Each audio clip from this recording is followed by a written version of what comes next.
আজি আমাৰ press meat কৰাৰ মূল উদ্দেশ্য হ'ল আজি কেইদিনমান আগৰ পৰা আমাৰ কেইজনমান আমাৰ ইউপিপিএল দলৰ সদস্যসকলে দল বিৰোধী কাৰ্যকলাপত লিপ্ত আছে। ইয়াৰ কাৰণে এওঁলোকক আমাৰ দলৰ তৰফৰ পৰা আমি ডিচিপ্লিনাৰী একশ্যন লৈ পেলাই তেওঁলোকক আমাৰ দলৰ পৰা বহিষ্কাৰ কৰিবলৈ আমি বাধ্য হৈছোঁ। কাৰণ তেওঁলোকৰ যিখিনি কাৰ্যকলাপ সেইটো আমাৰ দলৰ কাৰণে ক্ষতিকাৰক আৰু যিসকলে আজি ইয়াত আমাৰ এইখিনি শাস্তিক আমি দিয়া হৈছে তেওঁলোক হ'ল আমাৰ Mrs Swapna Daimari, vice president Udalguri district UPPL women উইঙৰ, আৰু Mohammad Abdul Jabbar, vice president Dhansiri block committee ইউপিপিএলৰ, আৰু Mohammad Asmar Ali, organising secretary Dhansiri block UPPL, Gopal Singh, organising secretary Udalguri district UPPL, আৰু Mandeep Narzary, secretary Udalguri district UPPL, Anowar Hussain, organising secretary Panchnoi Serpang block committee UPPL. তেওঁলোকে আজি কেইদিনমান আগৰ পৰা আমাৰ ইউপিপিএল দলৰ যিখিনি বিৰোধী যিখিনি কাৰ্যকলাপত লিপ্ত থাকিছে ইয়াৰ কাৰণে আমি তেওঁলোকক আমাৰ দলৰ পৰা বহিষ্কৃত কৰিবলৈ আমি বাধ্য হৈছোঁ। কাৰণ তেওঁলোকে খুব কম দিনৰ আগতে আমাৰ দলত যোগদান কৰিছিল আৰু কম দিনৰ ভিতৰতে তেওঁলোকে আজি আমাৰ দলৰ পৰা বহিষ্কৃত হ'বলৈ বাধ্য হ'ল। কাৰণ তেওঁলোকে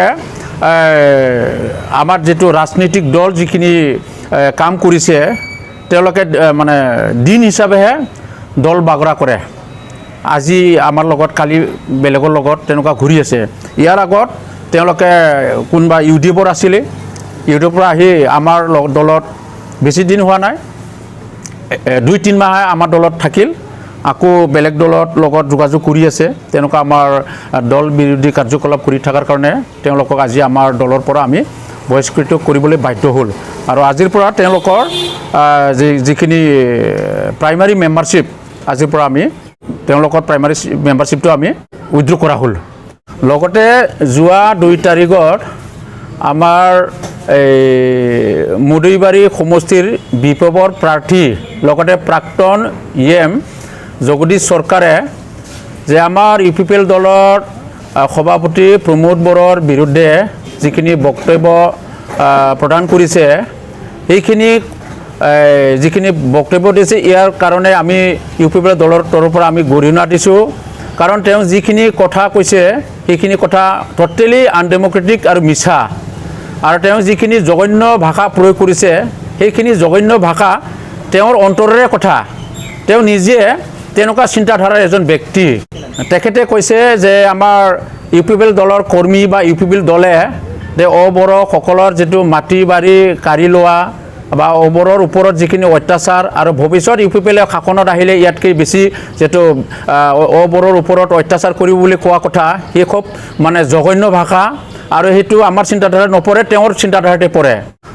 তেওঁ যিখিনি কথা কৈছে যে প্ৰলাপ বকি আছে সেইখিনি কথাৰ পৰা আমি বুজি পাওঁ যে আহি থকা দিনত BPF যে চৰকাৰত আহিব নোৱাৰে, আৰু BTC বাকী ৰাইজে যে BPFক টোটেলি নোটছাট কৰিলে, আৰু স্বয়ং নিজে মানে জগদীশ চৰকাৰে এইবাৰ যে মুদৈবাৰী সমষ্টিৰ পৰা জিকিব নোৱাৰিব সেইখিনি গম পাই বুজি পাই তেওঁ আজি পগলাৰ ধৰণেৰে এইখিনি ভাষা ক'বলৈ মানে সাহস হৈছে।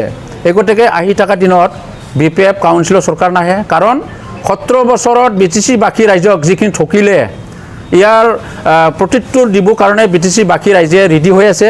ইয়াৰ কাৰণে তেওঁ আজি হতাশত ভুগি পেলাই তেনেকুৱা ভাষা ক'বলৈ বাধ্য হৈছে।